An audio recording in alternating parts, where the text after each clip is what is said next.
Hey, welcome. Okay. Hi, I'm Val Hart, the real Dr. Doolittle. I'm here with my very special guest, Nedda Wittels. We can't wait to tell you what we're here to talk about today. Just to introduce myself real quickly, I'm called the real Dr. Doolittle. I'm at valhart.com or theanimaltalkcoachingclub.com. And I'm a best-selling author, founder of the Heart System for Solving Problems with Animals. Welcome. This is my series of live interviews with my animal communicator colleagues, my professional colleagues, and it is our mission, our goal, to teach you how to communicate and understand and deepen your bond with your animals. You can help them with training, with performance, with solving problems. You can help them ease the pain of transition, reconnect on the other side. You can use animal communication for everything. So we're going to have fun. Our life's work and passion is to give your animals a voice so they can tell you what they need to tell you, because we believe that animals are angels, they're guides, they're healers, and they are teachers.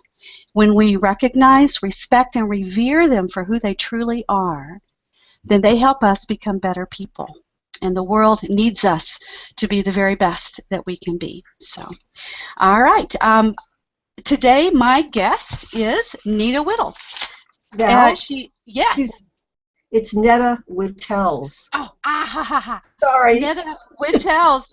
That was something we should have cleared up before we started. I completely forgot. I didn't know how to pronounce your name. I hate that. Okay, forgive me. Nedda Wittels. Okay. Nedda is a world-renowned animal communicator, a master of multidimensional healing, a reader of Akashic Records. She's a spiritual empowerment coach and the co-founder of Source Resonance Healing. She's also the creator of the animalcommunicatorforum.com, and she is a wonderful and dynamic teacher and speaker. She does offer a variety of dynamic and fun-filled teleseries and classes and things like that for students all over the world. She hosts and runs the Telepathy with Animals series, which is a premier animal communication coaching program. It is Nedda's mission to make telepathic communication with animals and all other life forms as natural as breathing. And in our conversation today, she's going to explain why she thinks this is possible, which, of course, I know is true, too, and so will you in just a few minutes, and also how you may be already receiving information from your animals. Her websites are raysofhealinglight.com and the Animal Communicator. I'm sorry, let me start that over. It's www.animalcommunicatorforum.com. Welcome, Nedda. I'm so glad you're joining me today. Thank you. Oh, thank you so much for inviting me, Val. I've been looking forward to this for weeks now. Yeah. We've been having fun getting, yeah.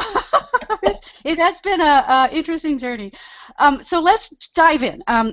Why do you believe that animal communication can be as natural as breathing?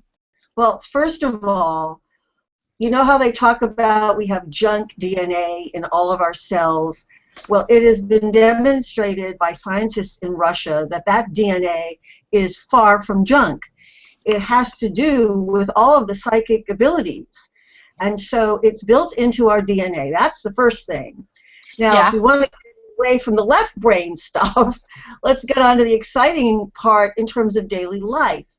I've had telepathic conversations with newborn infants. They're all telepathic. And from the time I was a child, I could hear and feel and sense when animals wanted to communicate with me. And I think there are many, many humans who've had that experience. If you've had an animal in your life when you were small, you probably had communication with that animal. And it was just natural. You didn't have to take a course. It just happened. And then somewhere along the line, the 3D world, which is based on concepts of limitation, we got programmed to stop doing it. We were embarrassed, we were teased, we were told we were crazy, we were told we were stupid. And so most people shut it down. Yeah. And now we're having to remember how to do it. But you see, if you have animals in your life, they're already working on you, whether you know it or not. Haven't you found that to be true, Val? Oh, my God. They're communicating all the time. it's us that gets limited, stuck, blocked. You know, we don't know how to receive their information, the messages. We think it's like talking to another person when it's a little bit different. You know, how you receive information telepathically and energetically, but they're broadcasting all the time, all the time. That's right, and we're receiving all the time, but one of the things that keeps us from recognizing that is that our minds are kind of whirling around.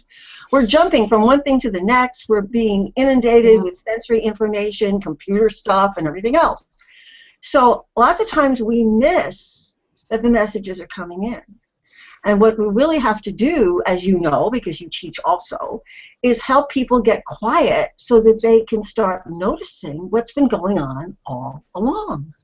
Right. So I find that really exciting, because then when people have the experience, it's like their eyes get big and their light bulbs go off on top of their head, and they get really excited. And I get excited too, because I just love to see people discover how powerful this is. Yeah, yes, I know you share this with me. It's our passion. It is such a celebration of life and of the amazing world of animals when we have a student that gets it, has the experience. It's life transformational. Right. Yeah. Well, part of what happened to me was that I had wanted horses my whole life, and then my parents were city people, so they never really understood what that was about. But when I finally went to get into the horse world as an adult, I saw a horse. I saw Echo, actually, on an Arabian breeding farm, and she was running across the field with all these other broodmares. And after that, for over a month, every time I blinked, every time I shut my eyes to go to sleep, I could see her running. And it wasn't because I was trying to see her. She was just there. She didn't tell me till years later, well, you know, I really had to make sure you were getting it, that we were supposed to be together. So she was communicating with me, and I was just enjoying the fact that I was seeing her. She worked on me for years to make me conscious. See, I was a lucky child. My parents didn't tell me I was crazy or stupid. They told me I was pretending. Now, when you're little, you're allowed to pretend. So I just kept pretending. But as I got older, I compartmentalized. There was this little box over here when I was with animals. I would have these conversations that were very real to me, but then they were in a compartment, and then I'd be in the rest of my life and never made the connection until I read Penelope Smith's book, Animal Talk, and then it was like the walls came crashing down. So Echo worked on me. She was with me for 22 years, and she never stopped teaching me. One of the most exciting experiences I had with her, and I still, looking back at it, it's still hard to believe. Echo loved to jump. So I thought, okay, we should have some jumping lessons, because I didn't know anything about jumping. And we were doing the typical beginner course. Those of you who have horses know what I'm talking about. You have two fences close together called an in and out. You jump in and you jump out. You come around a turn, you jump a single fence, and you just keep going around a circle till you and the horse figure it out. Yep. So Echo's style, being ignorant, was jump really high, hover like a helicopter, admire the view, and land. And this was okay, because I was just hanging on and, you know, letting her go do her thing and making sure she went over the fence. Well, in the air over the second fence on our completion of the second time through, I heard a voice as clear as my voice is right now say, "Oh, now I've got it." And I'm around like, who said that? The instructor and I were the only two humans there. Mary Ellen hadn't heard anything. And I'm like, what was that? Well, we landed, we came around the turn, and Mary Ellen says, okay, just keep going and go again. And this time, Echo had it all figured out.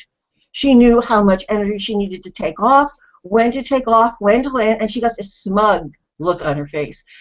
And I thought, that must have been her. And it was. Now, I never heard her like that again, and that's a very rare experience for people to have, like the voice is outside you. but it was so powerful that I never forgot it. Wow. And so some part of me really held on to that she and I were communicating that went beyond this little compartment that I had in my head. So that was one of the biggest lessons I had from her. She was quite an amazing teacher. For many, many years, she worked on me in subtle, subtle ways. Even after she left her body, a year later, I was meditating in the living room of my home.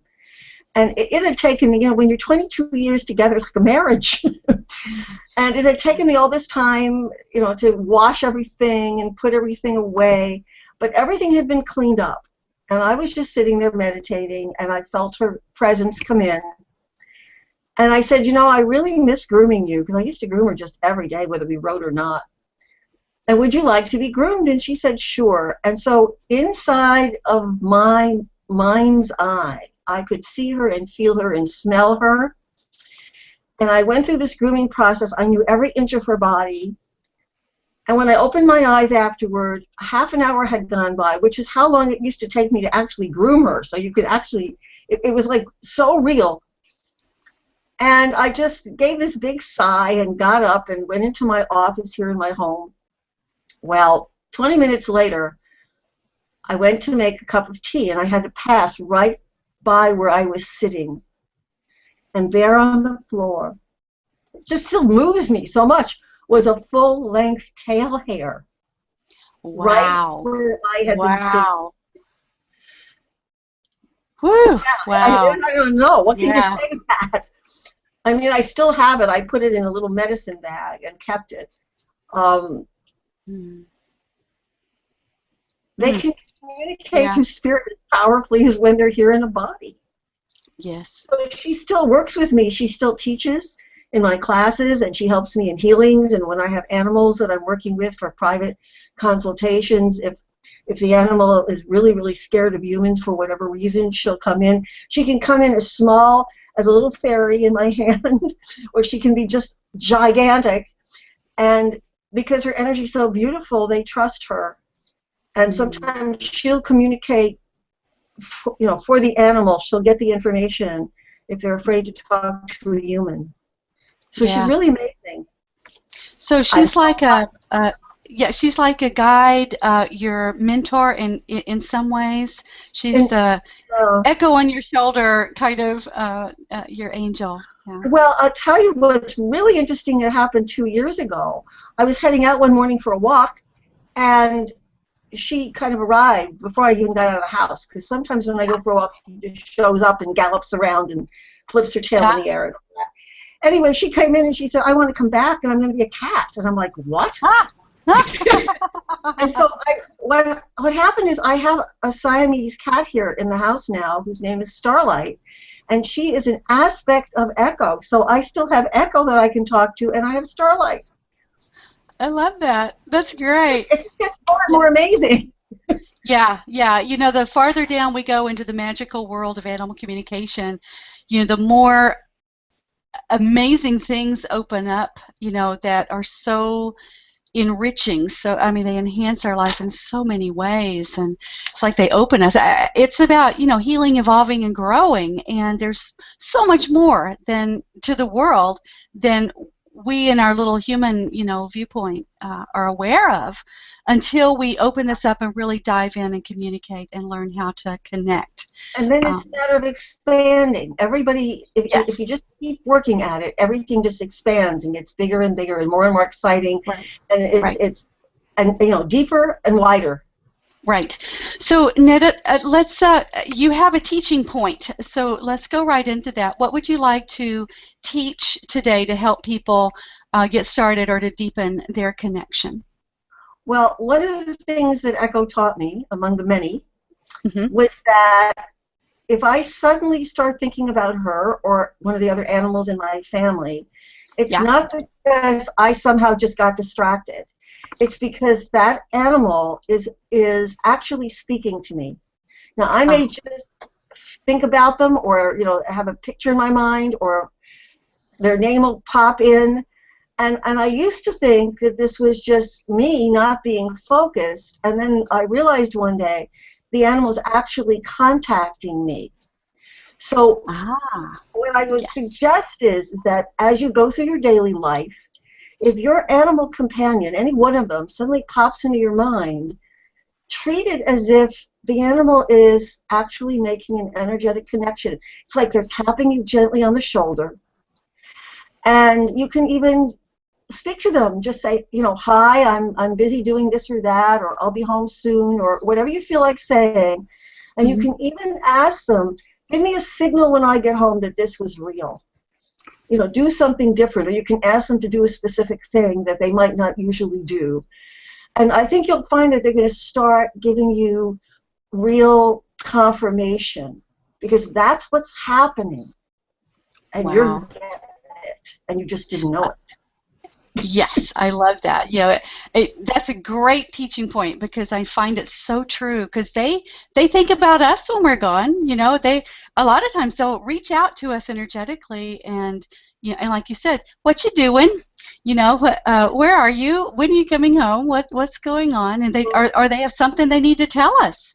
You know, it's like, you know, that something is happening at home. We thought you should know. Or sometimes some of them like to kind of, you know, mastermind your life a little bit, and they'll kind of look at your eyes and make suggestions and give you tips while you're going through your day. I've had animals do that too. Absolutely. We could be here all day telling stories like that. I know. So we're almost out of time. So I know that you have something you want to leave the audience with, leave our viewers with. So is there something on your heart that you'd like to share that leave people with today? Absolutely. Animal communication is as natural as breathing. If you breathe, and we know you do, you communicate telepathically with animals. And all you have to do is learn to get the doubts and all the question marks out of the way and let it flow. And it'll be as much fun as listening to Val and me talk about it. Maybe more fun. That's right, even more. I know, I love it. Yes. Val, thank you so much for having me today. Thank you. Class. I love it. We got to do more. Thank you, Nedda, for joining us. You've been watching an episode of the Real Dr. Dolittle Show with my special guest, Nedda Wittels. If you've enjoyed the show, please don't keep us a secret. Share the love, leave a comment, leave feedback. We reply and respond to every single one. We want to help you with your animal, and there's just nothing better than that. You know, I don't know what to tell you. Also, remember to go to the Animal Talk Coaching Club and get your free gift, the Quick Start to Animal Talk course, to help you get started. And if you're ready for more, let's go for it. And check out Nedda's site as well, Rays of Light, in the Animal Communicator Forum. Okay, Nedda, God bless. I love you very much. Thank you for the important work you do. Thank you so much. You're welcome. Okay, have a great day, everybody. We'll talk to you later. Bye. Have a ball. Bye.